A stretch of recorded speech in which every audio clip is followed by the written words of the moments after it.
প্রিয় শিক্ষার্থীরা, আজকে আমরা আলোচনা করব উচ্চ মাধ্যমিক পদার্থবিজ্ঞান দ্বিতীয় পত্রের আধুনিক পদার্থবিজ্ঞান। আমরা অধ্যায়টা নিয়ে আগেও আলোচনা করছি, তারপরে এখন গুরুত্বপূর্ণ জিনিসগুলো নিয়ে একটু কথা বলবো। যেমন এই অধ্যায় পড়তে গেলে প্রথমে আমাদের জানতে হবে যে প্রসঙ্গ কাঠামো কাকে বলে। প্রসঙ্গ কাঠামো হচ্ছে ত্রিমাত্রিক স্থানে কোনো বস্তুর গতি বর্ণনার জন্য যে স্থানাঙ্ক ব্যবস্থাকে নির্দিষ্ট করে নেওয়া হয় তাকে বলা হয় প্রসঙ্গ কাঠামো। সাধারণত আমরা ত্রিমাত্রিক ক্ষেত্র বলতে এইরকম 3 ডাইমেনশন, যার এক্স অক্ষ, ওয়াই অক্ষ আর হচ্ছে জেড অক্ষ বুঝে থাকি, এবং প্রত্যেকটা অক্ষের সাথে প্রত্যেকটা অক্ষের মধ্যবর্তী কোণ হচ্ছে 90। পি যদি একটা বিন্দু হয় এবং পি বিন্দুর স্থানাঙ্কটা হবে পি এক্স ওয়াই জেড। এখন এই পি বিন্দুটা এক্স অক্ষ থেকে দূরত্ব একরকম, ওয়াই অক্ষ থেকে একরকম, জেড অক্ষ থেকে একরকম, যার জন্য এই স্থানাঙ্কটাকে আমরা পি এক্স ওয়াই জেড দ্বারা নির্দিষ্ট করে থাকি। যেমন গড়ের কোণাকে যদি আমরা অক্ষ বিবেচনা করি, তাহলে বৈদ্যুতিক পাখা যদি ঘুরে সেটা যদি পি বিন্দু হয়, তাহলে গড়ের কোণা থেকে গড়ের কোণার যে তিনটা কাঠামো, সেখানে এক্স অক্ষ থেকে পি বিন্দুর দূরত্ব একরকম, ওয়াই অক্ষ থেকে একরকম, জেড অক্ষ থেকে আরেক রকম। এই প্রসঙ্গ কাঠামো হচ্ছে দুই ধরনের, একটা জড় প্রসঙ্গ কাঠামো আর একটা হচ্ছে অজড় প্রসঙ্গ কাঠামো। জড় প্রসঙ্গ কাঠামো হচ্ছে পরস্পরের সাপেক্ষে ধ্রুববেগে গতিশীল যে সকল প্রসঙ্গ কাঠামোতে জড়তার সূত্র বা নিউটনের গতিসূত্র অর্জন করা যায় তাদেরকে বলা হয় জড় প্রসঙ্গ কাঠামো। আর যে সকল ইয়েতে নিউটনের গতিসূত্র অর্জন করা যায় না তাকে বলা হয় অজড় প্রসঙ্গ কাঠামো। তারপরে আমরা এখানে আপেক্ষিকতা নিয়ে যদি আমরা কথা বলি, আপেক্ষিকতা হচ্ছে কোনো একটি বিষয় অন্য একটি বিষয়ের সাপেক্ষে বিবেচিত হওয়ার নামই হচ্ছে আপেক্ষিকতা। অর্থাৎ কারো না কারো সাপেক্ষে যে পরিবর্তন, সেই পরিবর্তনটাই হচ্ছে আপেক্ষিকতা। এখন আইনস্টাইন আপেক্ষিকতার দুইটা স্বীকার্য দেন। প্রথম স্বীকার্যটা হচ্ছে আমাদের এইরকম: পরস্পরের সাপেক্ষে ধ্রুববেগে ধাবমান সকল প্রসঙ্গ কাঠামোতে পদার্থবিজ্ঞানের সূত্রসমূহ অভিন্ন থাকে। তাইলে পদার্থবিজ্ঞানের সূত্রসমূহ অভিন্ন থাকে এই কথার অর্থ হচ্ছে দুইটা কাঠামো যদি আমার এরকম হয়, একটা কাঠামো স্থির কাঠামো, আর একটা কাঠামো হচ্ছে আমার গতিশীল কাঠামো। এখন স্থির কাঠামোর স্থানাঙ্কগুলো যদি হয় এক্স ওয়াই আর হচ্ছে জেড, আর গতিশীল কাঠামোর স্থানাঙ্ক হবে এক্স প্রাইম, ওয়াই প্রাইম আর হচ্ছে জেড প্রাইম। এখানে যদি পদার্থবিজ্ঞানের কোনো সূত্র হয় এফ সমান এম এ, তাহলে এখানে হবে এফ প্রাইম সমান এম প্রাইম এ প্রাইম, অর্থাৎ সূত্রসমূহ অভিন্ন থাকবে। তার মানে আমরা একটা রেল স্টেশনের প্ল্যাটফর্মের কথা যদি চিন্তা করি, একটা ট্রেন যদি স্থির থাকে তাহলে সেটা স্থির কাঠামো, সেখানে পদার্থবিজ্ঞানের কোনো প্র্যাকটিক্যাল যদি করি তাহলে সেটা যেই মান দিবে। আর ট্রেনটা যখন গতিশীল থাকবে তাহলে গতিশীল ট্রেনের কামরা যদি কোনো আমরা পদার্থবিজ্ঞানের কোনো পরীক্ষা করি তাহলে সেটা একই মান দিবে। যার জন্য বলা হয়েছে কাঠামোটা স্থির হোক আর গতিশীল হোক, সকল কাঠামোতে পদার্থবিজ্ঞানের সূত্রসমূহ অভিন্ন থাকবে, তার মানে একই থাকবে। এটা গেল আমার প্রথম স্বীকার্যের কথা, প্রথম স্বীকার্য। দ্বিতীয় স্বীকার্য যেটা, দ্বিতীয় স্বীকার্য হচ্ছে স্থির কাঠামো হোক আর গতিশীল কাঠামো হোক, প্রত্যেক কাঠামোতে আলোর বেগের মান ধ্রুব থাকবে। অর্থাৎ স্থির কাঠামোতে আলোর বেগ যদি সি হয়, গতিশীল কাঠামোতে আলোর বেগ হবে সি প্রাইম, এবং সেখানে আলোর বেগের মান অভিন্ন থাকবে। অভিন্ন থাকবে মানে হচ্ছে 2.99 ইন্টু 10⁸ মিটার পার সেকেন্ড। এটাকে আমরা এইভাবে লিখি যে 3 ইন্টু 10⁸ মিটার পার সেকেন্ড। অর্থাৎ কাঠামো স্থির হোক আর গতিশীল হোক, সেখানে আলোর বেগের মান অভিন্ন থাকবে, অর্থাৎ একই রকম থাকবে। লরেন্জ রূপান্তর আর গ্যালিলিও রূপান্তরের সূত্রগুলো আমরা এখানে দেখব। এখানে এই সূত্রগুলো আমাদের এত একটা প্রয়োজন নাই, জাস্ট একটু আমরা আলোচনা করে যাব।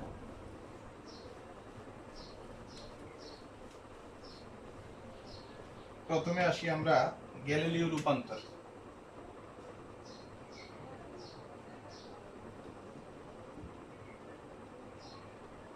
গ্যালিলিও রূপান্তরের সূত্রগুলো আমরা দুইটা কাঠামো যদি আমার এইরকম হয়, একটা স্থির কাঠামো আর একটা হচ্ছে আমার গতিশীল কাঠামো, তাহলে এক্স ওয়াই আর হচ্ছে Z, X prime Y prime আর হবে জেড প্রাইম। এই যদি দুইটা কাঠামো হয়, ধরি এটা স্থির কাঠামো, এটা গতিশীল কাঠামো। এই স্থির কাঠামোর সাপেক্ষে গতিশীল কাঠামোটা ধনাত্মক এক্স অক্ষ বরাবর বিবেগে গতিশীল। তাহলে বিবেগে যদি গতিশীল হয়, তাহলে এখানে পি বিন্দু যদি হয় পি এক্স ওয়াই জেড, তাহলে গতিশীল কাঠামো থেকে পি বিন্দুর দূরত্বটা হচ্ছে আমার এক্স প্রাইম, আর স্থির কাঠামো থেকে আমার পি বিন্দুর দূরত্বটা হবে এক্স। আর একটা কাঠামো থেকে আরেকটা কাঠামোর যে দূরত্ব সেটা হবে s is equal v t, s is equal v t. তাহলে এই চিত্র থেকে আমরা এটাকে এইভাবে লিখতে পারি যে x সমান হচ্ছে x প্রাইম প্লাস ভিটি। পক্ষান্তর করলে আমরা এটাকে লিখতে পারি x প্রাইম সমান x মাইনাস ভিটি। যেহেতু শুধুমাত্র x অক্ষ বরাবর পরিবর্তনশীল, তাহলে x এর পরিবর্তনটা আমার যাবে, বাকিগুলো স্থির থাকবে। তাহলে y প্রাইম সমান হবে y, z প্রাইম সমান হবে z, t প্রাইম সমান হবে t। এই সূত্রগুলোকে বলা হয় গ্যালিলিও রূপান্তরের সমীকরণ।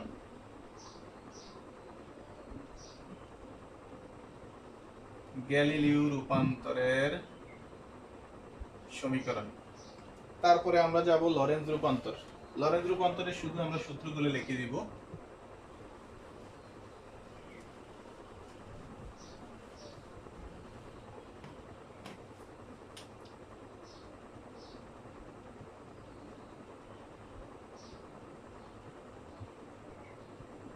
লরেন্জ রূপান্তর, লরেন্জ রূপান্তরের সূত্রগুলো হবে আমাদের এইরকম: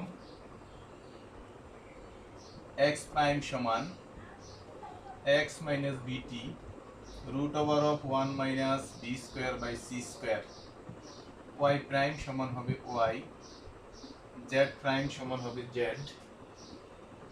আর এখানে হবে t প্রাইম সমান t minus dx, t minus dx, আর এখানে হবে সি স্কোয়ার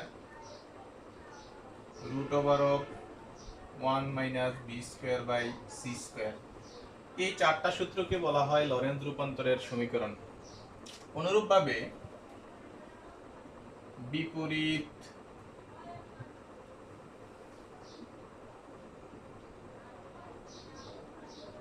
লরেন্জ রূপান্তরের সমীকরণ, এটা হবে x সমান x prime plus B T prime root over of 1 minus B square by C square, y সমান হবে y প্রাইম, z সমান হবে z প্রাইম, আর এখানে হবে t প্রাইম সমান t সমান হবে t prime plus bx prime by C square root over of 1 minus B square C square. এখন আপেক্ষিকতার তিনটা জিনিস পরিবর্তনশীল, সেটা হচ্ছে সময়, তারপরে হচ্ছে দৈর্ঘ্য, আর হচ্ছে ভর। এখন এই তিনটা জিনিস নিয়ে আমরা আলোচনা করব। প্রথমেই যদি আমরা আসি যে সময়ের আপেক্ষিকতা, আমরা শুধু সরাসরি সূত্রগুলো একটু লিখে যাব। সময়ের আপেক্ষিকতা হবে আমার এই রকম: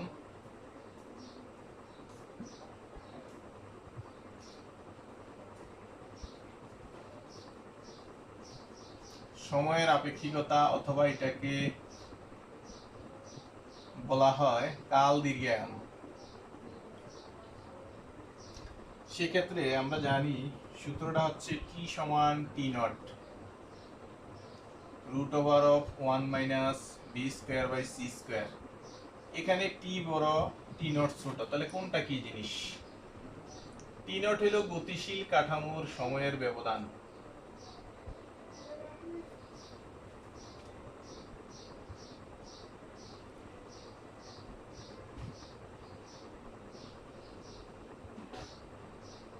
গতিশীল কাঠামোর সময়ের ব্যবধান। আর টি হচ্ছে স্থির কাঠামোর সময়ের ব্যবধান। বি হচ্ছে বস্তুর বেগ, আর সি হচ্ছে আমরা জানি আলোর বেগ।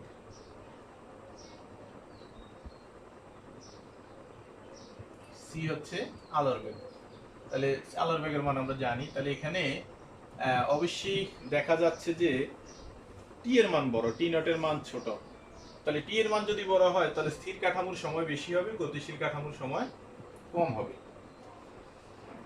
তারপরে আমরা যদি দেখি যে দৈর্ঘ্য সংকোচন, দৈর্ঘ্য সংকোচন অথবা এটাকে বলা হয় দৈর্ঘ্যের আপেক্ষিকতা।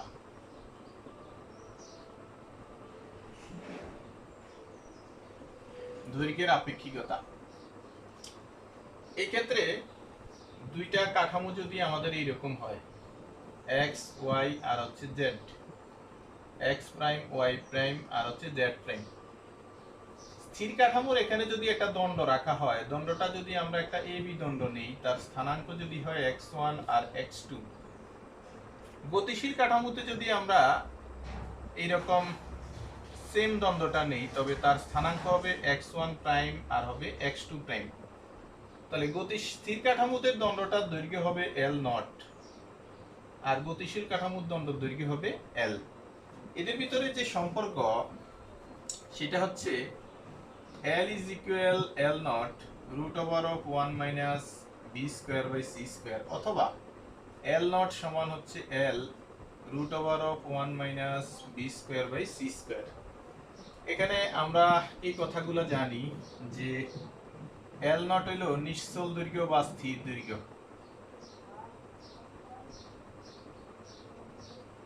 নিশ্চল দৈর্ঘ্য অথবা এটাকে স্থির দৈর্ঘ্য বলা হয়, আর L হলো গতিশীল দৈর্ঘ্য।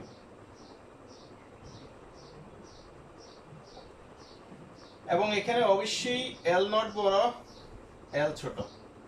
তাহলে L নট বড় মানে স্থির অবস্থায় দণ্ডটাকে বেশি মনে হবে এবং গতিশীল অবস্থায় দণ্ডটাকে আমাদের কাছে ছোট মনে হবে। যেমন আমরা বলছিলাম যে আকাশে যখন বিমান উড়ে তখন এটা যখন স্থির থাকে তখন সেটা আমাদের কাছে ছোট মনে হয়, কিন্তু আকাশে যখন উড়ে তখন সেটা আমাদের কাছে অনেক ছোট মনে হয়, আর যখন স্থির থাকে তখন সেটা গতিশীল মনে হয়।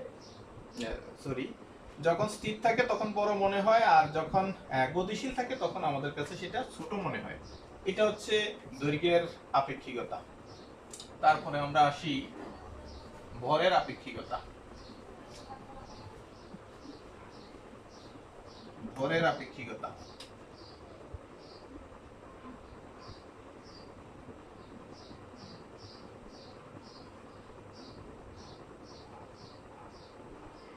ভরের আপেক্ষিকতা এই ক্ষেত্রে হবে m সমান m not root over of 1 minus b square by c square। m not হচ্ছে নিশ্চল বা স্থির ভর,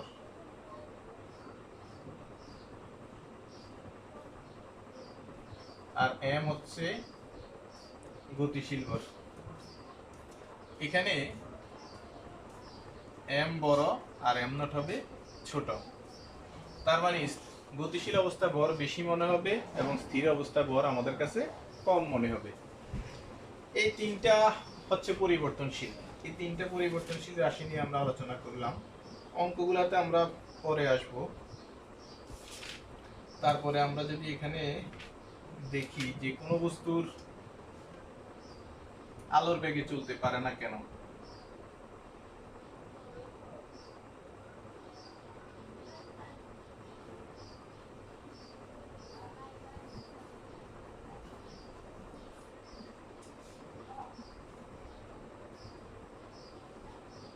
কোন বস্তু আলোর বেগে চলতে পারে না কেন?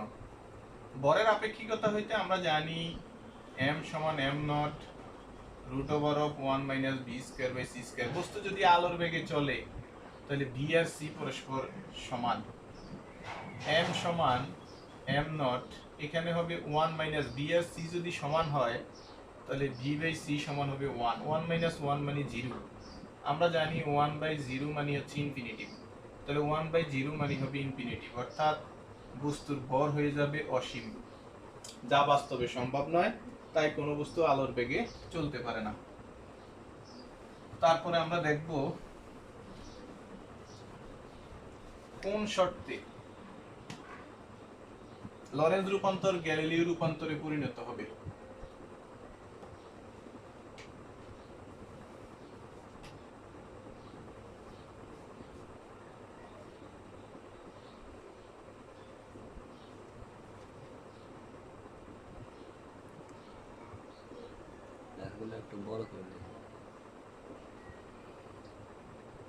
কোন শর্তে লরেন্জ রূপান্তর গ্যালিলিও রূপান্তরে পরিণত হবে? এখন লরেন্জ রূপান্তর হইতে আমরা জানি যে x প্রাইম সমান x minus vt root over of 1 minus b square by c square। এখন শর্তটা হচ্ছে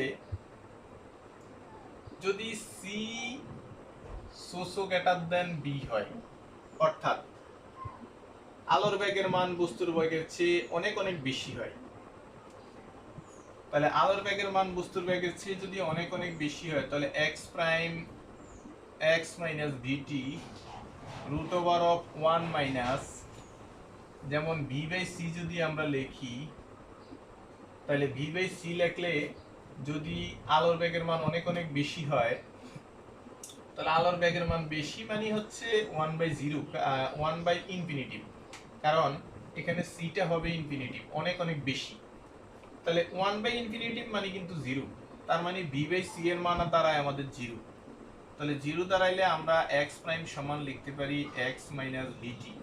এই সমীকরণটা গ্যালিলিও রূপান্তরের সমীকরণের মতো। গ্যালিলিও রূপান্তরের সমীকরণ। তাহলে শর্তটা কি? শর্ত হচ্ছে যদি c so greater than b হয়, অর্থাৎ আলোর বেগের মান যদি বস্তুর বেগের চেয়ে অনেক অনেক বেশি হয়, তখন আমরা বলতে পারবো যে লরেন্জ রূপান্তর গ্যালিলিও রূপান্তরে পরিণত হবে। তারপরে আমরা চলে যাই আইনস্টাইনের ভর শক্তি সমীকরণ। আইনস্টাইনের ভর শক্তি সমীকরণ আমরা জানি যে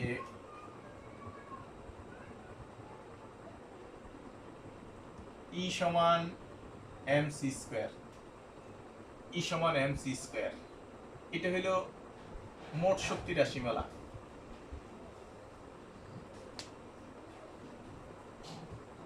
আর আইনস্টাইনের ভর শক্তি সমীকরণ হইতে যদি গতি শক্তি বাইর করি তাহলে সেখানে হবে m মাইনাস m নট আর হচ্ছে c স্কয়ার, এটা হলো গতি শক্তি রাশিমালা,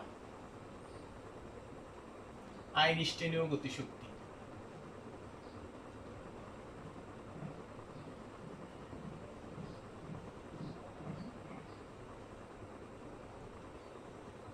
আইনস্টাইনের গতিশক্তি। যদি অঙ্ক করার ক্ষেত্রে আমাদের m এর মান না দেওয়া থাকে তাহলে আমরা আবার এখানে এই সূত্র ব্যবহার করব, m naught root over of 1 minus b square by c square. যদি কথাগুলা ইলেকট্রনের জন্য হয় তাহলে ইলেকট্রনের নিশ্চল ভর আবার আমরা জানি 9.1 10 to the power minus 31 KG. এটা কার ক্ষেত্রে? শুধুমাত্র ইলেকট্রনের ক্ষেত্রে, স্থির ইলেকট্রনের ভর, ইলেকট্রনের নিশ্চল ভর, এই রাশিগুলো আমরা ব্যবহার করব। এখন আইনস্টাইনের ভর শক্তি সমীকরণ আমরা পুরো প্রতিপাদন করলাম না। তারপরে আসো 1 amu ভরের সমতুল্য শক্তি।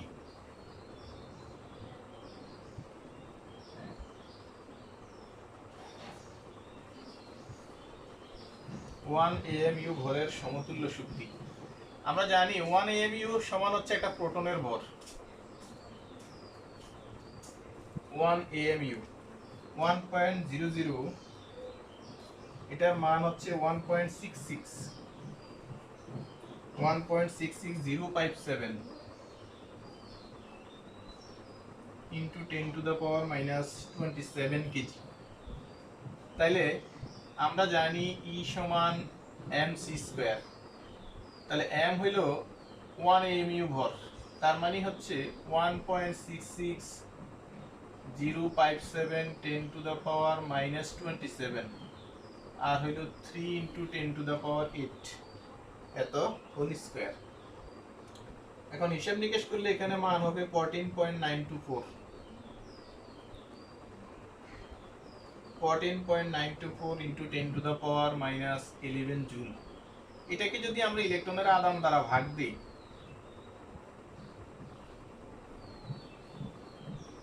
1.6 10⁻⁻19, তখন এটা হয়ে যাবে ইলেকট্রোভোল্টে। ইলেকট্রোভোল্ট যদি হয় তখন তার মান হবে 931.5 × 10⁻6 ইলেকট্রোভোল্ট। এটাকে আমরা লিখতে পারবো 931.5 মেগা ইলেকট্রোভোল্ট।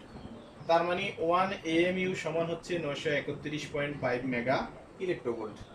এই রাশিগুলো আমাদেরকে জানতে হবে। মৌলিক বল সম্পর্কে আমরা এখানে আলোচনা আর করব না, কারণ আমরা জানি মৌলিক বল আমরা নিউটনীয় বলবিদ্যায় পড়ে আসছি 4টা মৌলিক বলের কথা। আমরা এও জানি যে সকল বল মূল এবং স্বাধীন। অন্যান্য বল এই বল হইতে সৃষ্টি, কিন্তু এই বল অন্য বল হইতে সৃষ্টি নয়, তাদেরকে মৌলিক বল বলে। মৌলিক বল 4 ধরনের আমরা জানি: মহাকর্ষ বল, তড়িৎচুম্বকীয় বল, সবল নিউক্লিয় বল আর হচ্ছে দুর্বল নিউক্লিয় বল। তারপরে আমরা এখানে কৃষ্ণ বস্তু সম্পর্কে যদি একটু আলোচনা করি, কৃষ্ণ বস্তু হচ্ছে কৃষ্ণ বস্তু বা আদর্শ কৃষ্ণ বস্তু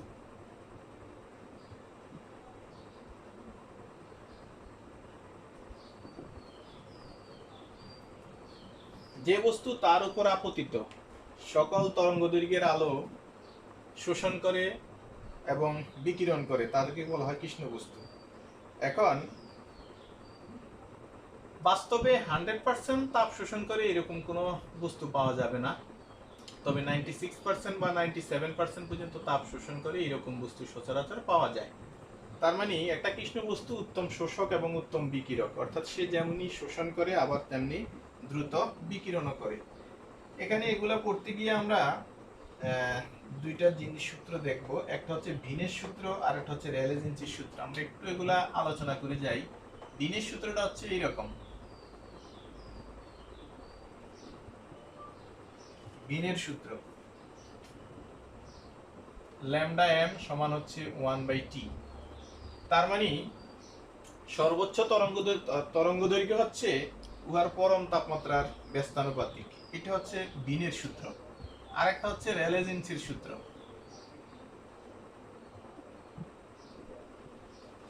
রেলে-জিন্সির সূত্র হবে ই ল্যামডা সমানুপাতিক 1/λ⁴। এখানে ই ল্যামডাটা হচ্ছে বিকীর্ণ শক্তি।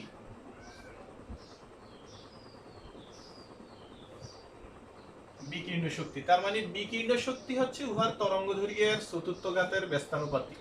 এটা হচ্ছে রেলে-জিন্সির সূত্র। এখন এই দুইটা সূত্রই নিউটনীয় বলবিদ্যা থেকে আসছে। এখন আধুনিক পদার্থবিজ্ঞানে আমরা কৃষ্ণ বস্তুর বিকিরণ ব্যাখ্যা করতে গিয়ে দেখা যায় যে দীর্ঘ তরঙ্গদৈর্ঘ্য আর হ্রস্ব তরঙ্গদৈর্ঘ্যের ক্ষেত্রে যে কোনো একটা সূত্র পৃথকভাবে দীর্ঘ এবং হ্রস্ব দুটোটার ব্যাখ্যা দিতে পারেন না, যার জন্য আমরা বলে থাকি কৃষ্ণ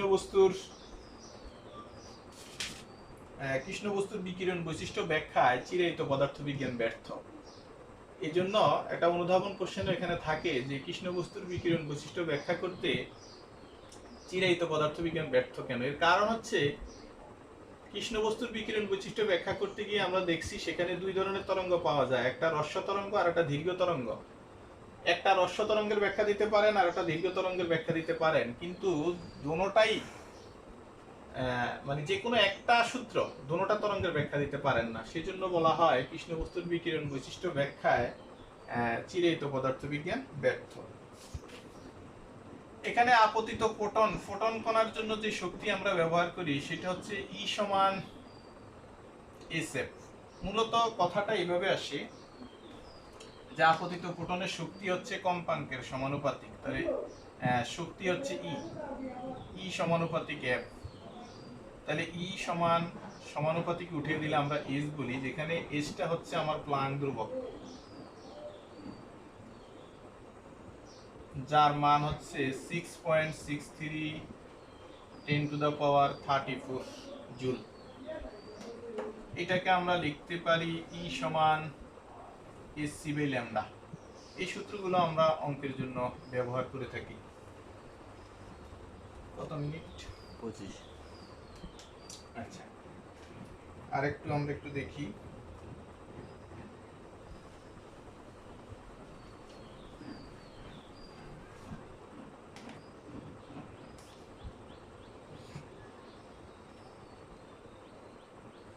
এক্স এর ক্ষেত্রে আমরা যেই সূত্রগুলো পাই, সেই ক্ষেত্রে এক্স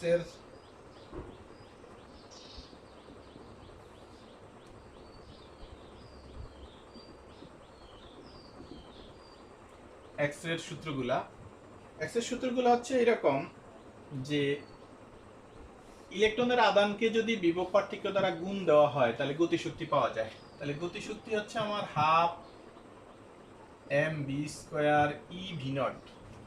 এখানে v⁵টা হচ্ছে বিভব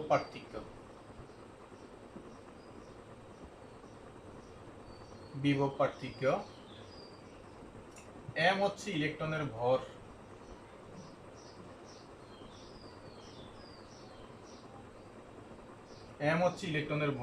b হচ্ছে ইলেকট্রনের বেগ, তারপরে E হচ্ছে ইলেকট্রনের আদান,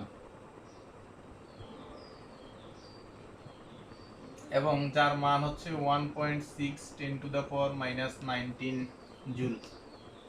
এখন এখান থেকে যদি আমরা ইলেকট্রনের ব্যাগের সূত্র বের করি তাহলে b² সমান হবে 2e⁵ আর হবে m,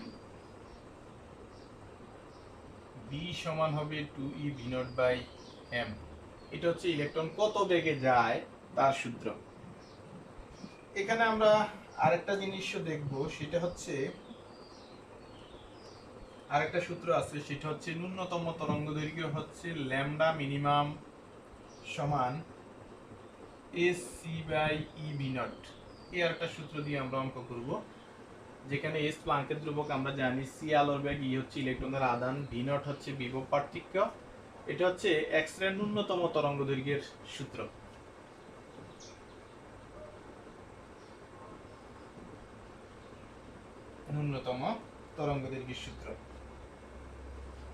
এই রাশিগুলো আমরা এখানে জানলাম। এখন আমাদের বাকি আছে হচ্ছে আইনস্টাইনের পটতড়িৎ ক্রিয়া, তারপরে আছে আমাদের এখানে কম্পটন ক্রিয়া, তারপরে আছে আমাদের ডি ব্রগলির তরঙ্গদৈর্ঘ্য, তারপরে হচ্ছে আমাদের এখানে হাইজেনবার্গের অনিশ্চয়তা নীতি।